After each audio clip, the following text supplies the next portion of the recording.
The Academy Awards are coming up on February 24th, and one of the nominees in the foreign category, No, is already in theaters.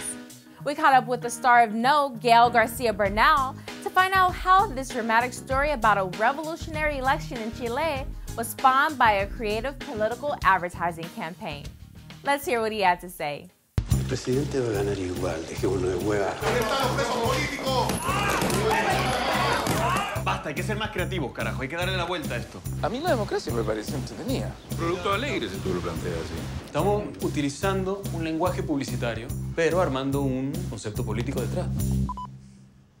Porque sin la dictadura la alegría va a llegar. Vamos a decir que no. ¿Qué chucha hace un mimo en medio de mi película? La oportunidad que tenemos de derrocar a la dictadura. Fue un suicidio, imbécil. Lógico que quieran ganar, pero no pueden, ¿cierto?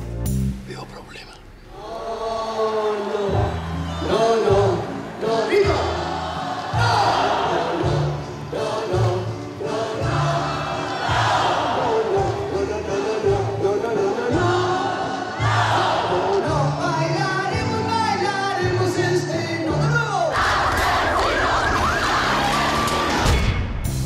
Chile, la alegría ya viene.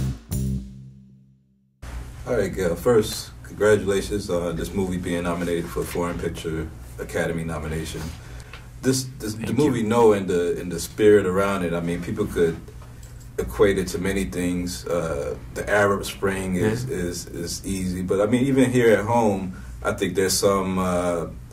Here in America, there's some similarities to what's going on. At least for the campaign, we've seen a lot of people depressing the voters, making people not want to vote.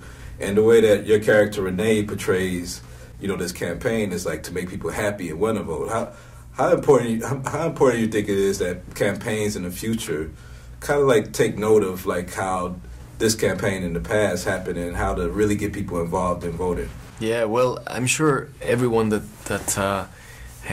works in the publicity aspect of the political language knows about this campaign. I mean, because it was one of the first ones to be very successful, overwhelmingly successful, to be done with very few resources, and to use the concepts of happiness, to use the concepts of something less belligerent and less confrontative, more about the future and building something better, that includes everybody, So it was a very particular campaign, and the conditions were made in such were such that they could do this, that they could come out with this. I don't think they wanted to do the great the best campaign ever, but the conditions were done so that they had to do the best campaign ever, there was no way that they could do something less than this, So it was a very interesting moment that they lived in, and I think everywhere. I mean, no, I don't think everywhere we've shown this movie, everyone has the same kind of reaction, like, oh my God, this is happening in my country. Right. As soon as we showed it in Cannes, it was prior to the Mexican elections, so I mean, only the questions were about this, were about the relationship that it had to do with Mexican politics. But at the same time, Venezuela was about to have elections as well, the United States as well, France had just had elections, England had just had elections, Spain as well, and now recently China and Japan as well. So whenever and with the Arab Spring, many people mentioned it as the contradictions that are shown in the film about this vacuum that democracy kind of brings to begin with, which is this fact of like it's no longer about this side or this other side. It's about something much more grayish and kind of less, that you have to democracy is the one that is the art of politics that least gives you a total win. It just gives you a simple win that it opens the possibility for a bigger one. Antes que nada, quisiera decirles que lo que van a ver a continuación está enmarcado dentro del actual contexto social. Después de todo, hoy, Chile piensa en su futuro.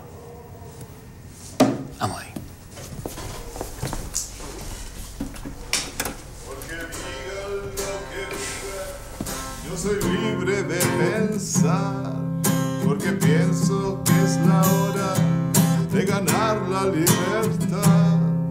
Hasta cuando ya de abusos es el tiempo de cambiar, porque basta de miserias, voy a decir que no.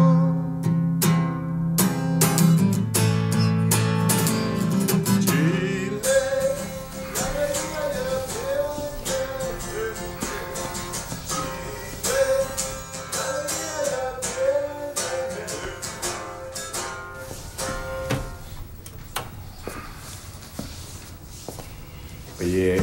Right. I love movies like this that both entertain and educate. Because I mean, I wasn't, that familiar with the story of Pinochet and the revolution. And I know you from Guadalajara. How much of a were you familiar with this beforehand? Not very much. I wasn't very aware of what had happened, what they did to get out Pinochet. Yeah. I knew a lot about Pinochet, of course, and the exile. I mean, in Mexico, I grew up with a lot of exiles from Chile, so I knew a lot about that side. But very few people in the world know about. A lot of people know how Pinochet got into power. Very few people know how he got rid of power. He was taken out of power. Right. And also one thing to remember is that he was taken out of power, but there was a compromise made as well. There was a negotiation that was made. A kind of inequalities are still strong in Chile. I mean, from Latin America is the most unequal country in a sense. I mean, which is crazy. And not only that, he never went into a courtroom. Pinochet never stepped into a courtroom, and he died. I mean, when he died, now they discovered recently that he had a huge like $25 million in an account here in the United States and stuff. So, I think there is still something to many debts that the triumph of the No had, but at the same time, most of the wins that the No campaign did is the fact that now people can demonstrate, the student movement in Chile is an incredibly strong one.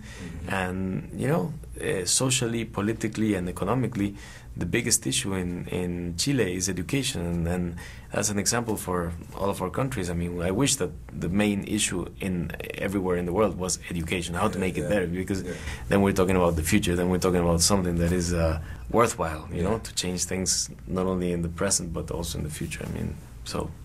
And we all have to get better. I think we will get better, and learning from the past helps us recognize stuff that's coming and work towards a better future. So, congratulations on this film. Congratulations on your performance. Thank you very much. A lot more things. Thank you. Thank you. Thank you, man. If anyone tries to steal mine, I'd be, scared to give my credit card and buy boats with that. You're not going to be able to. Right. So,